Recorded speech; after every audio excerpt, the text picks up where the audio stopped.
All right, welcome everybody to the weekly Kubernetes community meeting. Today is Thursday, June 7th, 2018. I am your host and moderator today. My name is Jace Singer-Dumars. I am co-lead of Sig Release, Sig Architecture, and I work at Google. So without further ado, I'd like to take you through the agenda, which is available after the fact at bit.ly/Kate's community.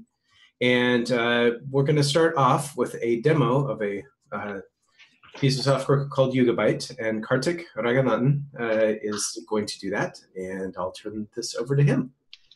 Take it away. Thank you, guys. Hey, everybody. I'm Karthik. I'm going to share my screen. I'm going to jump right in because it's 10 minutes, barely any time. It goes by real quick. Okay, Yugabyte is a database, and when we built this, our idea was to bring together transactional, high performance, and planet scale attributes into a single database, and we're going to talk a little bit more about that. At a high level, if you think about all the databases that people use as a system of record for online applications, traditionally people chose an SQL database, including a cloud native offering like Amazon Aurora. But that gives up on the planet scale aspect because it doesn't really scale out, or it's difficult to have it geographically replicated and present in different geographies. It was then soon augmented with NoSQL databases. NoSQL databases give up on the transactional aspect. They don't typically give you a consistent transactions across multiple keys or a secondary index, but they do offer high performance and planet scale. This was followed up by databases like Google Spanner, which give you transactional and planet scale, but give up on high performance because you typically need to still augment it with a cache for very low latency serving. And that's where Yugabyte comes in. Our idea is to bring together all the three aspects of what is required from a data layer in order to build a modern online application. Okay, so moving forward, our design goals were therefore being transactional, being high performance, and being planet scale. On the transactional side, Yugabyte offers distributed asset transactions across multiple rows and secondary indexes built on top of that. It's built on top of a document-based core that uses strongly consistent storage and replication. On the performance side, it does low latency and tunable reads, so it's capable of performing when you don't have conflicts across different rows. It can give you very, very low latencies, like in the hundreds of microseconds when doing key value reads, and also offers things such as read from your nearest data center or a follower, and can do good streaming reads and writes for high throughput operations. And finally, on the planet scale side, it internally knows how to replicate and shard data, and it can do global data distribution. So it has synchronous and asynchronous replication capabilities. On the cloud native side, it's built for the container era. So it works natively on containers, and it's self-healing and fault tolerant. So it can deal with failures and auto re-replicate data. And finally, it's kind of doubly open source. It's open sourced under Apache 2.0 in GitHub, but it also implements, in order to interact with the database, you use popular known APIs, which are open source databases themselves. You can interact with Yugabyte using Apache Cassandra, Redis, and Postgres APIs. Okay, so a very high level architecture. I'm going to just breeze through this one. Yugabyte consists of two services. The first service is the YB master. It is not involved in serving the I/O from the application, but it does more of the background coordination and cluster-wide management, such as figuring out where the various shards are, or coordinating operations such as creating a table or performing a backup, or so on and so forth, or changing the schema across the entire fleet of machines. And the YBT server, which actually stores and serves data. Every table is split up into small chunks called tablets. These tablets are replicated, and they are hosted by the YBT servers, which actually do the I/O, the critical path. Okay, each of the T servers use what we call DocDB storage engine. So it's a document-based engine. It's a heavily extended version of RocksDB. And it uses Raft for replication across nodes. So those two together pretty much give you a key to document replicated storage engine. And there's a global transaction manager on top that tracks atomicity of operations across keys. Now, if you think about how Yugabyte is started, without stateful sets, you would just have to pretty much tell the masters about each other and start them up so that they can form a Raft group. You give it a piece of disk to write data on, and you tell the various T servers, the tablet servers coming up, about the location of the masters.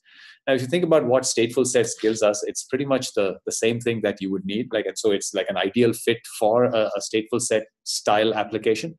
It needs ordered operations because you want to add T servers and remove T servers. So the ordinal numbers are really useful. It needs a stable network ID, so you can discover the members of that cluster of a service. And finally, it needs a persistent volume so that even on failures, even on simple failures like a pod failure or a process failure, you don't have to rebuild all the data. So we ended up building this on top of stateful sets, which works really well for us. And I'm going to go into showing a real-world example of the whole thing deployed on top of Kubernetes. So think of an e-commerce app. It's called Yuga Store, and the code for this is in GitHub. Like you can find it at the Yuga Store like GitHub location. It's built using Yugabyte as the database, Express and React combination, Express and Node combination for doing the REST API service, and React as the UI, and the entire thing deployed on top of Kubernetes. Okay, so this is the high-level architecture of how the Yugabyte service looks, the Yugabyte database itself looks. There's firstly a master service, which has a bunch of pods exposed using a headless service because it's a stateful set. And there's a load balancer service for the master dashboard so that you can actually view the UI of what's happening in the cluster.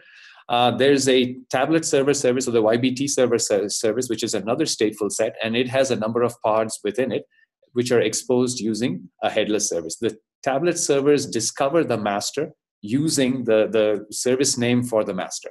And as an admin, you would be able to look at how the master looks. And I'm going to quickly switch into and show you how this looks when deployed. This is the view of the master service. We're looking as the admin user into the YB master UI load balancer service. And this is how it looks. What you see here on the right is that there are 3 master pods that are in a raft group with each other. One of them is a leader. This is just the default deployment, a single zone, single region deployment, but Yugabyte is, and we're working on making this multi-zone, multi-region, so on and so forth.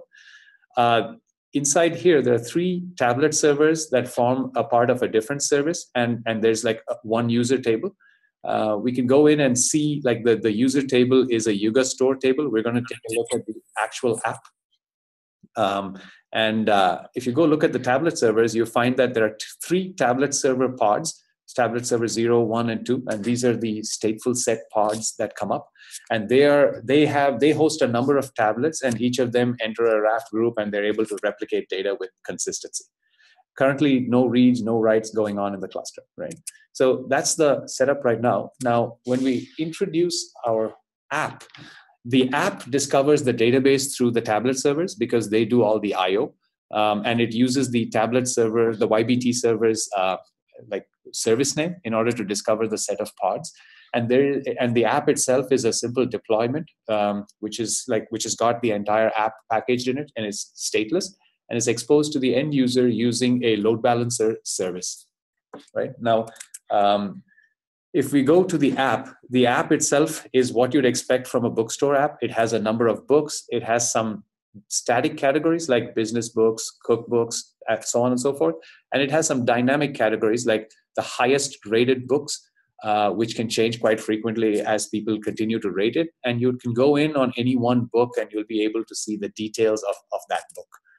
Now, if we look at why Yugabyte makes this development that much easier, Yugabyte is a multi-API database, so that you can use multiple APIs to interact with the database. So the highly dynamic stuff, like the reviews or the number of stars, aggregate rating, you can store that in Redis, and we call that the Redis API, trademark, so on. For the more static stuff, like a book title or a book description, you can store that in the Cassandra API because that's more natural.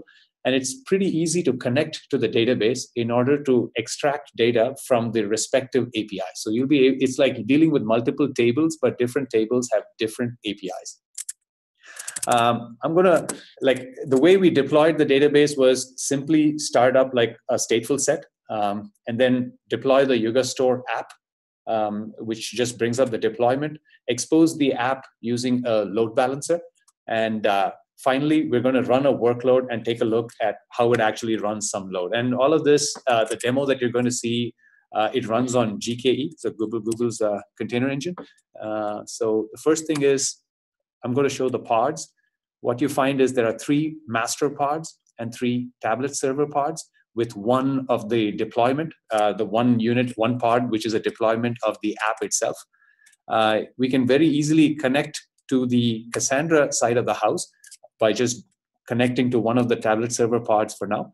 And we'll be able to, like, firstly, just give me 3 products, right? And it's going to like fetch you 3 products, but you'll be able to do things like give me 3 products from the business category, or give me 3 products from the business category which have the hardcover type, right? And you can go ahead and make simple queries like that. These are much more similar to your SQL type queries. And at the same time, simultaneously, you'll be able to connect to the Redis client. In the Redis client, you'll be able to do what you expect, like with a Z-Rev range. So you'll be able to say, give me among all products, sort them in a descending fashion by the number of reviews, and also give me the total review score, right? Or you'll be able to do the same thing for the number of stars. So you can very easily persist and display data using different APIs. And this version of Redis actually stores and scales your data, so you don't have to worry about, storing it in a database and refilling it on failure and so on and so forth.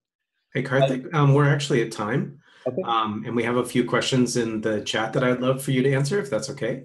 Yeah, please. Yeah, let's do that. Yeah. And thank you for a great demo. This has been great. And if you could provide slides to Austin so we can put them in the meeting agenda for people to look at after the fact, that'd be Absolutely. great. Absolutely. A slide share is good, right?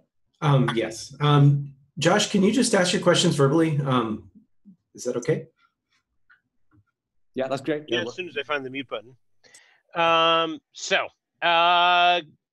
me just make sure I'm reading something correctly according to the doc. So YugaDB is optimized for OLTP use cases. That's right. Lots of small writes, lots of small reads. Okay. Second question, is there a Kubernetes operator for it yet? We're working on a Kubernetes operator, but the reality is, like, there's 2 parts. The regular maintenance of the database, like specifically for failures, is automated into the database itself. So it doesn't need a Kubernetes operator for the simple operations. But that said, we are working on Kubernetes operators to figure out things like changing the replication factor of the cluster, or like more advanced operations like that. So yes, we are, but like we typically expect the simple version to just work as it is. Great. Thank you so much. Any other questions before we move on? If so, put them in chat. Or you can also contact Karthik directly. Yeah, in the agenda. I have questions in chat. Go ahead and you can answer them there. Okay. Okay, great. Thank you so much. So we're going to go ahead and move on. Speaking of Josh Burkus, our release leader for this go around, he's going to let us know what the state of the release is, and also keep us posted on maybe a bit on 112. So take it away, Josh. So currently we are in code freeze, which, if you didn't notice, all of your non-111 critical updates are in a holding pattern. As a reminder, code freeze means we are currently only taking 111 PRs, and they must be critical urgent. Anything else goes on hold. Unfortunately, we were not able to complete the new PROW-based milestone maintainer in time. And so we're using the old milestone munger, which means that something we wanted to be able to do during code freeze, which is to take back branch only patches for patching things on the back branches, we cannot do. Anybody interested in learning PROW and contributing to projects, that could really use some love. For that matter, again, because we're in code freeze and because we are looking to stabilize everything now, please, before you submit a PR against 111, ask yourself, does this really need to go into 111? Is this a critical bug fix for 111, or could it wait for 112? The code freeze will end on June 19th. Barring new unexpected problems, it's looking good for that. Our next deadline is docs need to be complete by June 11th. Every listed feature, that is things in the features repo, now has draft documentation. Thank you all the feature authors for being responsive and getting in your draft documentation. However, there are a whole bunch of things that went into 1.11 that are small patches, not sufficient to be a listed feature, but nevertheless having user-facing or developer-facing changes. If you are the author of such a feature, please make sure that you got a doc change in. We don't currently have good tools to track this sort of class of updates. And so the release team is not really in a position to make sure that you got your doc changes in, so it's up to you, at least in 1.11. One other thing I should actually mention there is kudos to Sig Scalability and the performance team. We're actually in good shape for performance-wise for 1.11, not failing any of the performance tests, not with major performance worries on there. One of the things that contributors will see is that we now have a new pre-submit, and this pre-submit actually does a small-scale performance test to look for regressions.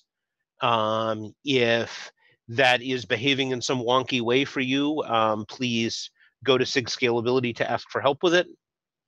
And that's a big step forward in terms of making sure that we maintain our expected level of performance. Otherwise, CA signal's looking good. The test infra recently fixed GKE breakage to get the test passing again. The only thing that are currently failing are upgrade, downgrade tests, and we know why and are fixing it. And I just want to thank all of the developers and contributors for being so responsive to test fail reports from our CI team and getting those turned around and resolved quickly. It lets us get releases out on time. Finally, some news. Because we are whatever it is, 3 weeks away from 1.11 release, we are looking at forming the 1.12 release team. In the notes, there's a link to a PR with a 1.12 release team with Tim Pepper nominated to be the lead. If you are interested in participating on the release team, please speak up in the comments on that PR or pop into SIG Release on Slack and express your interest. And that is it for the release. Great, thank you, Josh, so much. Really great information there. And let's go ahead and move on to talk about KEPs.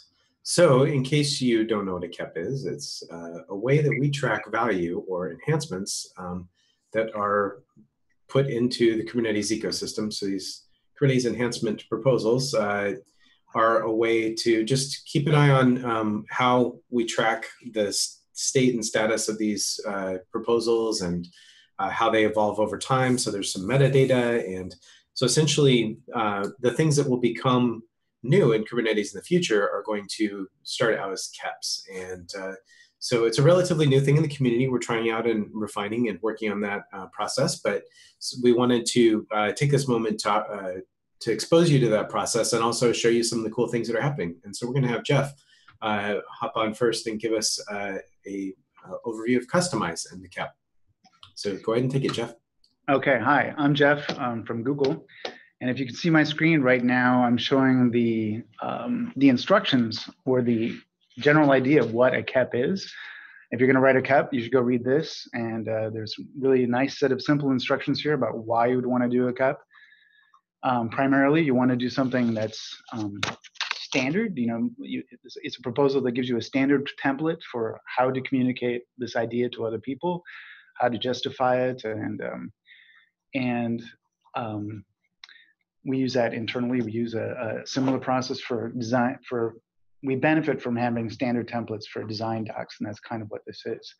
And it's a great way to socialize the idea. It creates a history of designs, so you can go back through all the KEPs that have happened before. And so we made a KEP about a month ago for a project called Kustomize, and we use this template here. There's a template provided nicely for how to write your KEP. You got to increment a number. You got to fill out various sections that are standard so that all the caps look the same. It's very important to specify your goals, and just as important to specify your non-goals. So our PR is linked to from the document, and it looks like, I can't get at it because there we go. This was our PR. Got some commentary on it. Sat around under review for a while. And one of the important things that was added here was a list of like many of the features and longstanding bugs that our CAP is intending to address, right? So then finally we get a real CAP, we get it merged, and here it sits. Describes what we're going to do with this project called Customize. And you can go read through it to find out, why we want to do things. Generally, the idea is we want to convert many things that are currently, or provide a declarative way to do many things that have historically been done imperatively, like applying labels to things, generation of config maps and secrets, applying annotations to things, so forth. And we want to do this so that we can benefit. We want to do things declaratively so we can benefit from all the goodness of version control and GitOps, doing things like code review for our configurations, having an audit history for the things that are going to happen. That sort of thing is very difficult to achieve when you've got an imperative approach to configuration. Deploying from a tagged config state in a repo is also very important for understanding what you've got in your cluster and so on. So we have this thing committed, and the end result of this, or the current status of this process, is we've got a repo where Customize sits. That's here, and it sits underneath Kubernetes SIGs.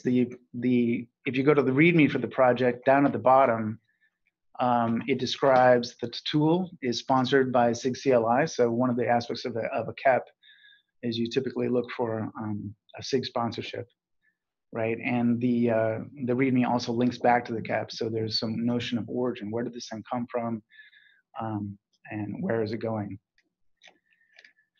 So that's it. That's how we've done our little version through our version of our adventure with kepping. Now the project itself, I'm not going to demo it, but the whole idea is it helps you do configuration without templates. Everything in your configuration looks like a Kubernetes API object. If you can type kubectl apply on a directory, you can drop a customization file in there, which is yet another YAML file. Run Customize on that file. It will then spit out the same objects that you did before, but with some sort of customizations, like adding labels or adding annotations and so forth. So it's kind of a simple approach. And once this settles, and once we've got enough people using it, and we're going to merge it into kubectl itself. That's described in the CAP as well. So that's it. Great, Jeff. Thank you so much. While you've got your screen shared, do you mind doing me a favor and going to Kubernetes or the Kubernetes community repo? Okay. And go to projects. Under community. There's a tab. It's code issues. It's at the top. It's not in the repo. Sorry. Oh, projects. Right. Yeah. Okay. Got it. And click on that kept tracking. So this is something that is basically I'm working on to help track work like this, and basically so people have an ability to see where things are at in the process.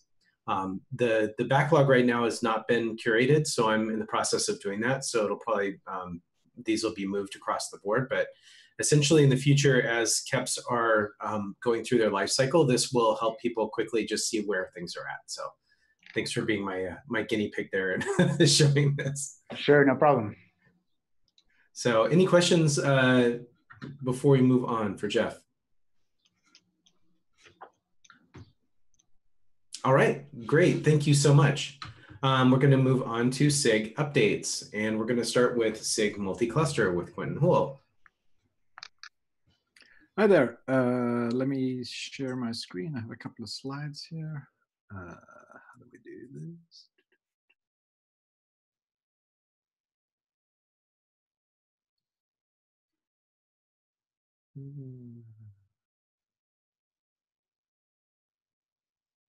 There we go. Can everyone see my screen? Yes, looks good. Cool. So this is going to be a very lightning update on what we're doing in Sig multi-cluster, who we are, what we do, etc., and some links to how you can find out more detail if you need it.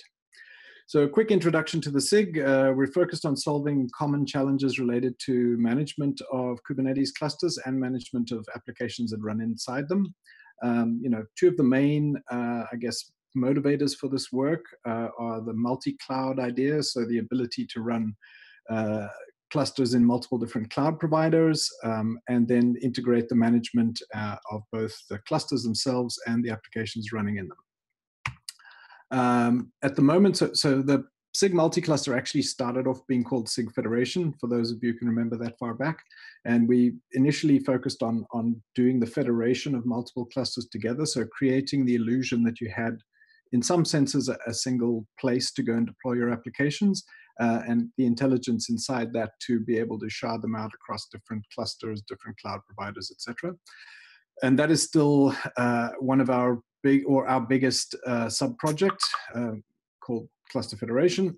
Out of that work, we also identified the need for some smaller reusable components, one of which is Cluster Registry, which is about to go into beta. So this gives you a place to register a bunch of different clusters so that multiple users can be talking about the same clusters. And similarly, one of the bigger challenges of federating clusters together is providing unified network access across multiple clusters. So one of the projects that spawned out of that was something called kubemci, multi-cluster Ingress. And this is a command line tool that gives you the ability to easily configure ingress points that are spread across multiple clusters. I'm going to give you a very brief update on what these three sub-projects are busy with at the moment. So this is a very high-level diagram of what Cluster Federation gives you. Essentially, you have a control plane, federation control plane, which is conceptually similar to the Kubernetes control plane, but it deals with multiple clusters instead of multiple nodes. This has a bunch of APIs. You can build CLIs and UIs, etc., on top of it. And this then federates out essentially API commands to multiple underlying clusters, which may or may not be on different cloud providers. So very, if you replace the boxes on the right there with nodes and the control plane in the middle with Kubernetes, you've got the right idea. The status, so we started off a couple of years back with Cluster Federation, which has now become known as Federation V1. This was used primarily as a proof of concept to gather ideas and validate some of the thoughts we had. It explicitly made use of the Kubernetes API itself, so it was API compatible with Kubernetes. And we added annotations to provide some of the additional details needed to support multi-cluster. It got to a point where it supports most of the commonly used Kubernetes types, deployments, replica sets, services, etc., etc. And it's been used reasonably extensively. Some of you may have been to the KubeCon Europe presentation where CERN did a very, very interesting presentation. They have hundreds of clusters that they use Cluster Federation V1 to manage. They essentially forked the code and did their own thing with it. And there are quite a few other organizations that have done similar things. We came to the not unexpected conclusion that some of the things that we did in V1 were not long-term viable. One of them was trying to emulate the Kubernetes API and using annotations, which I think everyone's now familiar with the fact that that doesn't work over the long term, but it was very useful for validating our thoughts and prototyping a lot of this work. And many of you have probably seen demos and presentations at various conferences of the work that's happened there. We do not plan to extend that any further or do much further work on V1. Most of the effort is focused on version 2 at the moment. So we have now a federation-specific API. So these are like first-class APIs that are used to control federations of clusters. We also focused on, we discovered during the course of V1 that there are many, many different potential use cases for this kind of technology, and coming up with a standard shrink-wrapped federation turned out to be not necessarily what people wanted. What they wanted to do was make a lot of the sort of chores of managing multiple clusters and applications across them easier, and then build higher-level functionality on top of that. So V2 is focused very squarely on decoupled, reusable, low-level components. So we've got things like template substitution and location affinity and propagation to multiple reliable propagation to multiple clusters. And then we've also built a bunch of higher level APIs on top of that, which allow you to do things like create federated services and federated rollouts and these kinds of things. We've done a lot of work on that in the last, I guess, 6 to 9 months. We have an alpha planned to be released in the next few weeks, which will have rough feature parity with V1. So most of the Kubernetes primitives types are supported there. Depending on how much feedback we get there, we're planning to finalize those APIs and release them as beta later in the year. Whether that's sort of in line with 1.12 or 1.13, we're not quite sure yet. And then the hope is to GA this in 2019. The main code contributors there have been Huawei and Red Hat, and there are several other smaller contributors. My apologies if you didn't get mentioned here and should have. Moving on to cluster registry. So this, as I mentioned, grew out of Federation V1. It turned out that just the simple ability to catalog a set of clusters that multiple users need to have access to, know what their names are, what their endpoints are, etc., and be able to programmatically, do even basic things like run a bash script that, deploys the same thing into multiple clusters, turned out to be useful. So our cluster registry sub-project built this. It has an API based on CRDs and a reference implementation, which are going to go beta. So the API has pretty much been kicked around and finalized. It's going to go beta in the next few weeks. The main code contributors there are Google and Red Hat. And then multi-cluster Ingress. And I must apologize here, I've not been able to get the full current status of that. But basically, this is a command line tool that grew out of Federation V1, and the need to simply manage without a control plane or anything else fancy, to be able to manage with the command line tool ingress points that span multiple clusters. The initial release of that works on Google Cloud, but there are plans to support multi-cloud ingress in the future, and the main code contributor there is Google. And that's about my 5 minutes up, I believe. These are the various contact points, pretty obvious stuff. We've got a mailing list, we've got a Slack channel, which is pretty active. And there's a README file that tells you all about when our meetings are and who's involved and SIG leads, etc. Right, and I think we probably have a minute or two for questions. There is a question in chat from Karthik, which is, for Federation, will the pods be made aware of the topology? The cloud region zone they're running in, the use case is to have Yugabyte DB run across regions for global distribution. Wow, that was quite a mouthful. So I assume that the question was, do pods know where they are, which region, which cluster? And that is to a large extent kind of independent of Federation. So I think in general, the answer to that is yes, some of them will want to know that, either by virtue of labels on their nodes or the cluster information of the cluster that they live in. But that is not something that we've tackled specifically in Federation. Okay, there's another question in chat, question about Federation goals. When V2 is fully built, would the preferred multi-cluster model be, to use AWS terminology, a cluster per AZ or a cluster per region? That's a good question, and we actually have use cases for both, and people are probably familiar with the fact that we have multi-zone clusters independent of Federation. In fact, that was work that we did in the Federation SIG back in the day when it was called SIG Federation. I think there are use cases for both. I'm not sure that there's a universally sort of recommended way of doing it. If you want to have a single cluster that is resilient to zone outages and are prepared to accept the performance implications of running a cluster across multiple zones, that's a pretty reasonable approach to take.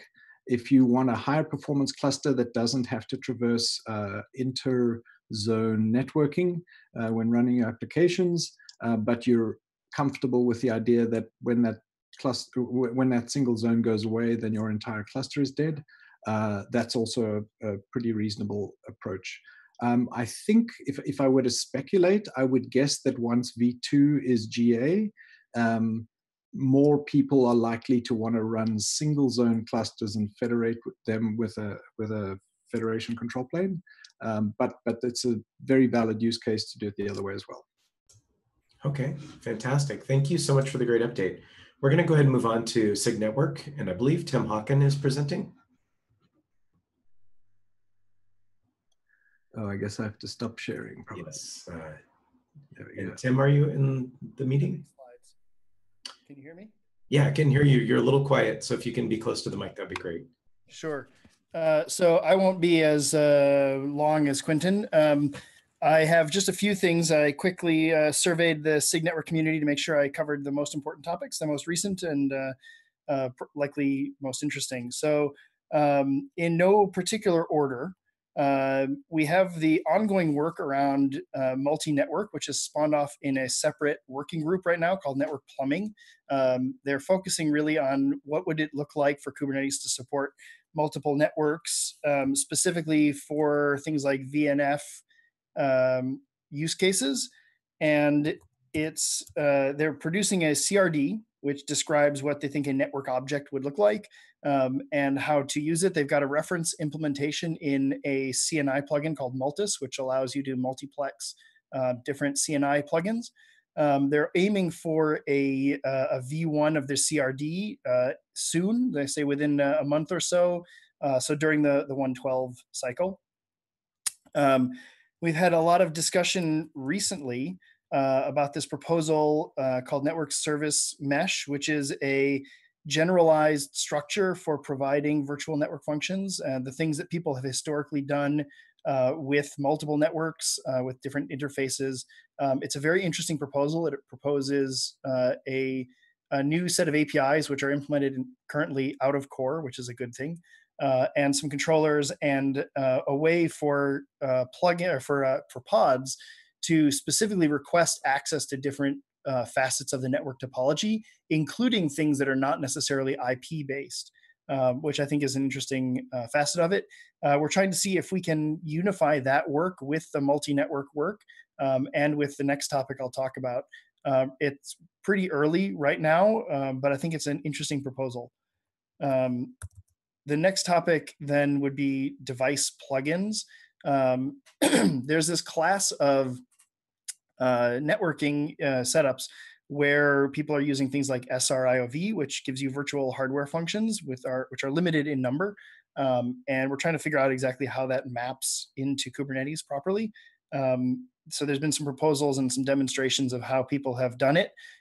It's an interesting topic, especially when you start to get into the space where networking plugins are actually on the same card as other devices like GPUs, and figuring out how we're going to make those sets of plugin APIs, which don't actually know anything about each other, talk to each other.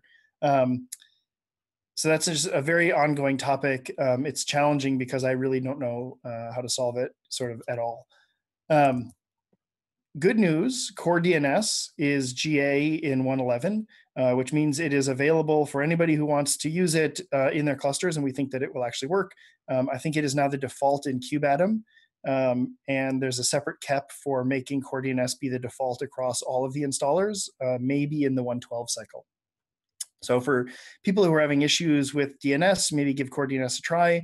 There's a lot of follow-on proposals of things we could do now that we have a more robust and well-programmed DNS server to make some of the DNS issues that people have been having, this long tail of issues, make those go away. Also GA in 111 was the IPv6 kube proxy mode, which gives people a much higher performance, lower programming latency network interface for serving service IPs. So it should largely replace the IP tables mode. It is also not the default, but it is GA in 111, and we'll look at making it the default possibly in 112. for obvious reasons. It seems to be better than IP tables in pretty much every way. It just doesn't have as many miles on it. So please, if you feel a little bit experimental, go out and try that out. Looking forward, oh, sorry, let me talk about test flakes. We still have some test flakes around networking. I've got one up here on my screen right now, in fact. And we're trying to work and figure those out. People who want to contribute, I know there's some newcomers to Sig Network. I would love for people to pull up the test grid for Sig Network and help us figure out what's flaking and what's going on here, because networking tests are really hard. Looking forward, we're still discussing the evolution of the Ingress API. There's a proposal that's been put out by some folks to decompose the entire API from a monolithic map of routes into individual route resources, much more like OpenShift did in the first place. It turns out maybe this will be a better mapping to what people are actually trying to achieve with Ingress. We're also looking at maybe up-leveling the base functionality set. The downside there being that some cloud load balancers would no longer be eligible as Ingress implementations, or would be sort of reduced scope Ingress implementations. So we're trying to keep all options on the table. Obviously, I really don't want to put cloud providers out of the running in this regard, but we can't stay stuck where we are for too much longer. There's also some proposals out around evolving the way network plugins work towards more of a gRPC-based model, similar to the rest of the plugins in the system, in the node level ecosystem, which I think is interesting because it gives us a better coupling between CNI plugins and kubeproxy and the service implementation. And I think there's places where we could have better behavior, better performance if those things were more closely related. And the last one I'll throw out is Ipv6 work. The Ipv6 support in Kubernetes is supposed to work. We're still working on some CI work there. We've got some documentation around how we might go about doing dual stack, IPv4 and IPv6 at the same time. It's a fairly substantial API level change. It's going to have to teach pods about having multiple IP addresses. And so as that, we're proceeding sort of cautiously on that, but it is on the table now, especially now that we've gotten Core DNS and IPVS to GA. I think we've got some bandwidth to start looking at new efforts again. That's the quick update of all the, most of the major work items. I won't say all, because I'm sure I missed something. And I'll be happy to take questions if anybody has them. There were some questions in chat. It might actually be better to just answer those in chat, kind of. Okay, I'll do that. Running out of time. Thank you so much for the update. That is great. And we're going to move on to VMware with Steve Wong. Okay, I'm here. Can you hear me?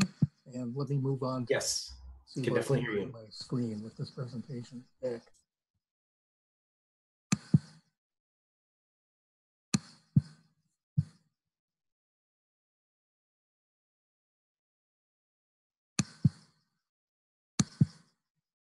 Okay, and can you see the slide deck? Yes, we got it. Okay, so moving quickly, in the charter, we created a security context file with contact list. We're working with Sig Cloud Provider to transition to the new cloud provider structure. Since this new structure is brand new for now, we're going to retain ownership of this as a sub-project until a clearer process is established. Fabio, my co-chair, has submitted a PR with a KEP. This PR is envisioned as a 1.12 target. We modeled it after the existing OpenStack effort. We've got an initial build phase working. Currently, the testing is set to manual.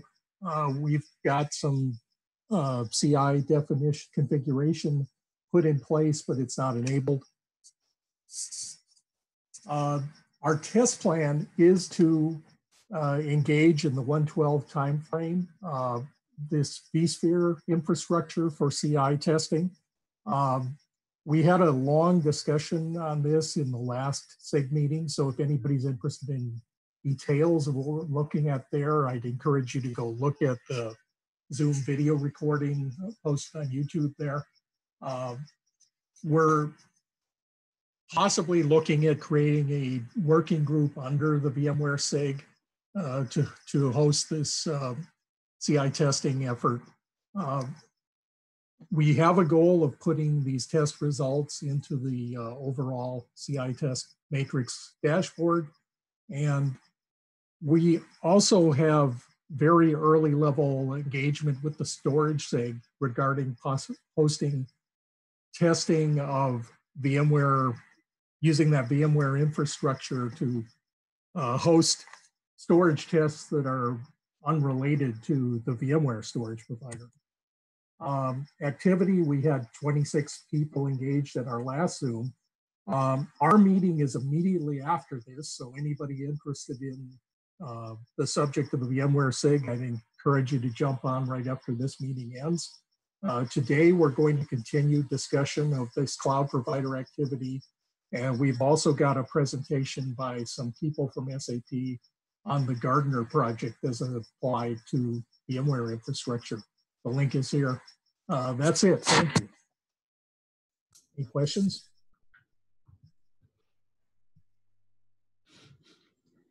Great, Steve. Thank you so much.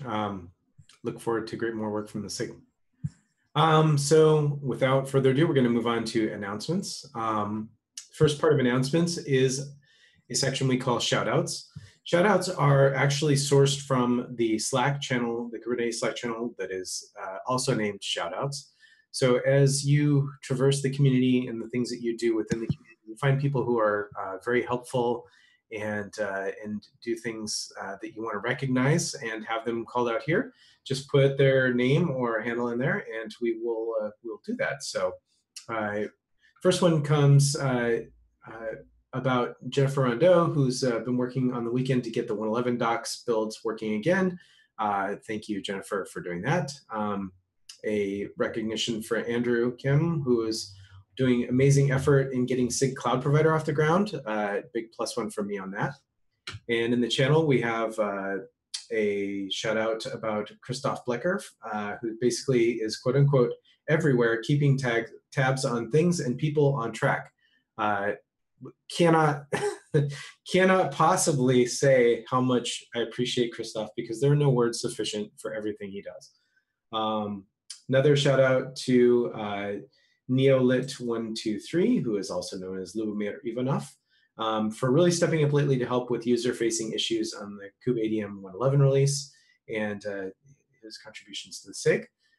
So those are all great shout outs to people doing fantastic work. I want to give a personal shout out to both Paris and George, who are on the community team and do amazing things behind the scenes all the time. And it's amazing to watch that happen. So thank you both for that. I'm going to go ahead and move on to Help Wanted. This is something posted by Stephen Augustus. And this is something that Josh Burkus had said earlier, that the 112 release team is forming. And we are looking for volunteers. As a former release leader, I can tell you that this is one of the most rewarding opportunities to partake in the community. And it is open to people of all different backgrounds, and you don't necessarily need to be a hardcore programmer to do some of the jobs on the release team. We're really open to people learning and growing and experiencing everything that the project has to offer. And the release team is probably, in my estimation, one of the best places to get that full systemic view of what Kubernetes is, because you're exposed to everything. The governance, the code, the testing, the whole everything. So please sign up for the release team, and if you're interested in Shadow, and we'll be more than happy to have you participate and learn along the way. So I believe that's it for now. I am very grateful for everybody in this meeting, your time and attendance and patience, and we're gonna go ahead and wrap it up. So thanks everybody, have a great rest of your day and happy Thursday. Thanks, Jace, for driving. Yeah, you bet. Yeah, thanks. Bye, everybody.